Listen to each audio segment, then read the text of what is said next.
Welcome to our channel. Today we how to back up your design library in CorelDRAW, detailed guide step by step clearly. To back up your design library in CorelDRAW, first, open the CorelDRAW application on your computer. Once the program is open, navigate to the library docker. If the library docker is not visible, go to the window menu at the top. From the drop-down, select Dockers, then click on Library to display it. In the library docker, you will see all your existing design libraries. Identify the library you want to back up. Right-click on that specific library's name. From the context menu, choose the option Export. A dialog box will appear, prompting you to choose a location. Select a folder on your computer where you would like to save the backup file. You may also rename the library file if desired. Once you have chosen the location and name, click Save. CorelDRAW will now create a backup file of your design library. After the export process is complete, navigate to the folder where you saved the backup. Verify that the backup file is there and that it has the correct file name. Your design library backup is now complete and securely stored.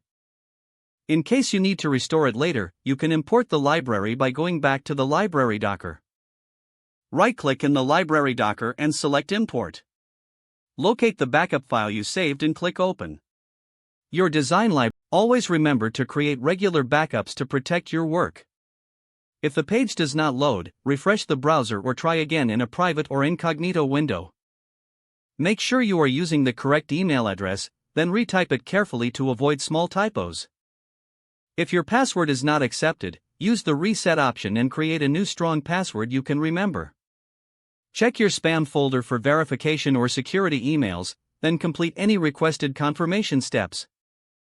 Enable two-factor authentication if available to improve account security and reduce unauthorized access risk. After signing in, review your profile details so your contact information and settings are accurate and current. If you see an error message, note it down and try again after restarting your device and internet connection. Log out when you finish, especially on shared devices, to keep your account and payment information secure. If the page does not load, refresh the browser or try again in a private or incognito window. Make sure you are using the correct email address, then retype it carefully to avoid small typos. If your password is not accepted, use the reset option and create a new strong password you can remember. Don't forget to like this video and subscribe to our channel for more step-by-step tech guides.